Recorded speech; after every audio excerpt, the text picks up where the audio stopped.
पर हिस्सा लिया। सीधी तस्वीरें आपकी जन अदालत न्यूज पर।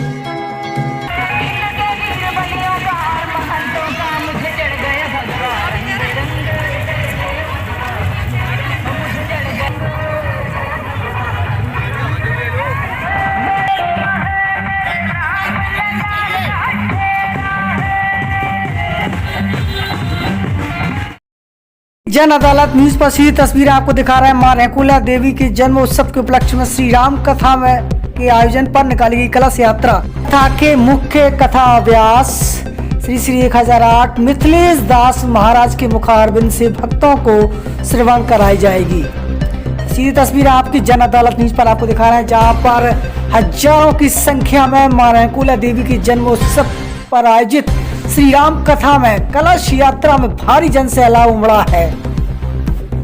कि जन अदालत न्यूज पर सीधी तस्वीरें आपको हम पहुज नदी के दिखा रहे हैं, जहां पर सिरसागढ़ में पहुज नदी से जल भरा गया।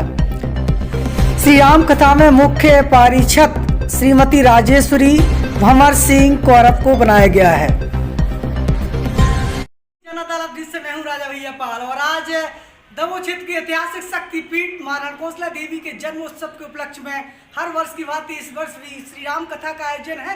और इस राम कथा में हमारे मध्य प्रदेश ही नहीं बल्कि समूचे हिंदुस्तान में एक ऐसे संत और एक ऐसे कथावाचक जो आज अपने किसी परिचय के मोहताज नहीं है, हमारे बीच में है। वृंदावन से पधारे मिथिलेश दास जी महाराज जी हमारे साथ है, जो कि 9 दिवसीय राम कथा में कथा कहेंगे, हमारे साथ जुड़ रहे हैं।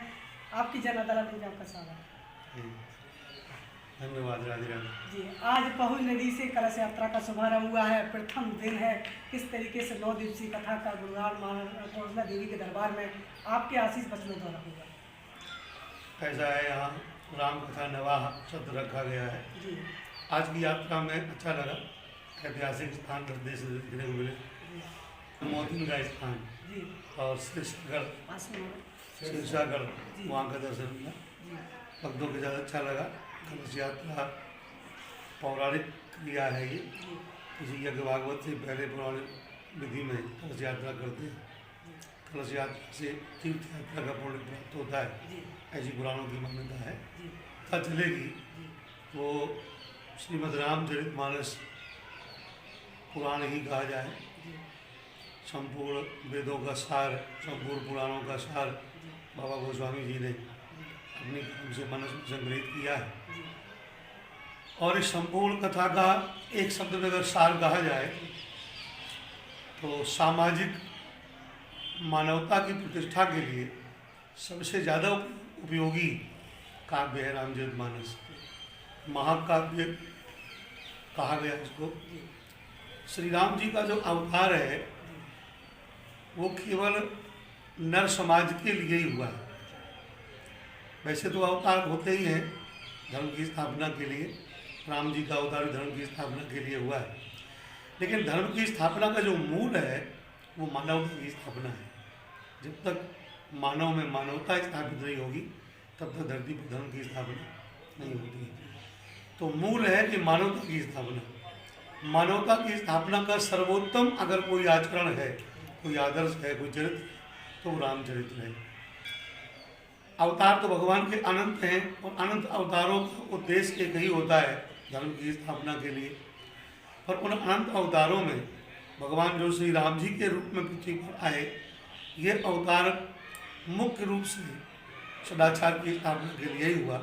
और उसी पर लगातार भगवान राम के प्रसंगों का आधार लेकर के पुत्र कैसा होना चाहिए, मित्र कैसा होना चाहिए, एक राजा कैसा होना चाहिए, पति कैसा होना चाहिए, और जानकी जी के पक्ष से एक आदर्श पत्नी कैसी होनी चाहिए, यहाँ तक कि नगर के नागरिक कैसे होने चाहिए, आपस में व्यवहार कैसा होना चाहिए, ऐसे बहुत मूलभूत ढंग से रामचरितमानस में समाज को समझाने का मौका मिलता है और लोग बड़े सरल तरीके से समझ लेते हैं। मानस परिचित ग्रंथ है अपने देश का और हर प्रकार से हम लोगों के लिए उपयोगी ग्रंथ है ये।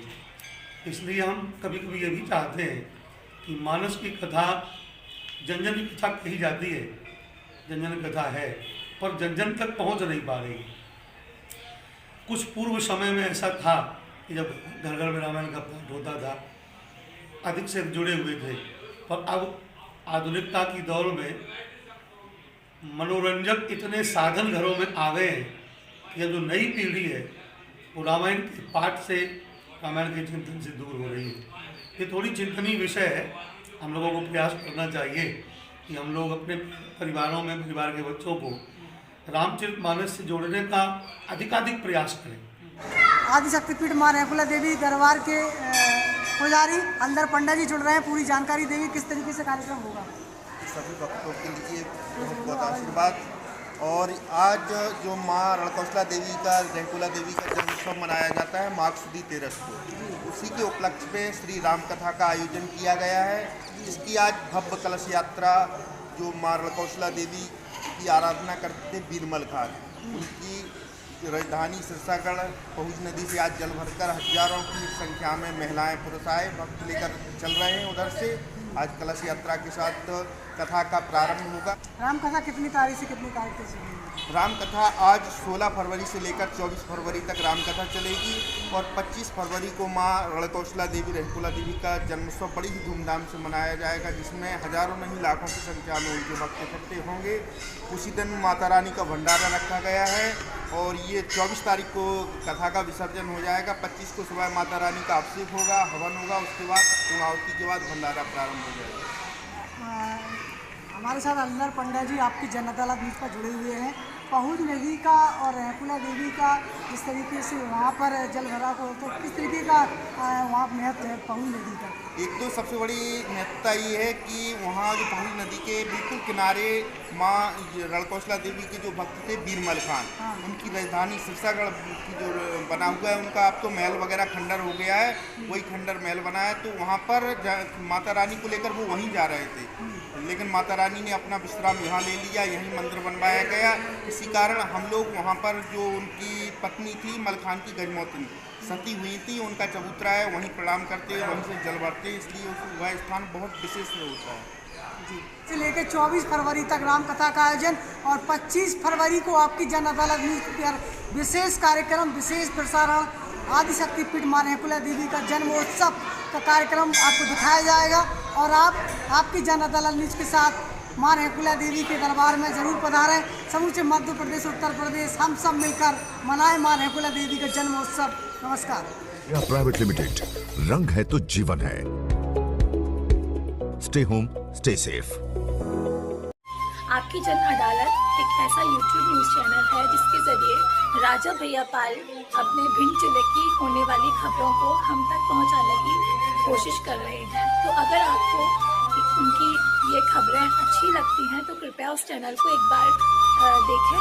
उनके वीडियोस अगर आपको अच्छे लगते हैं तो लाइक, शेयर और सब्सक्राइब करें। Thank you.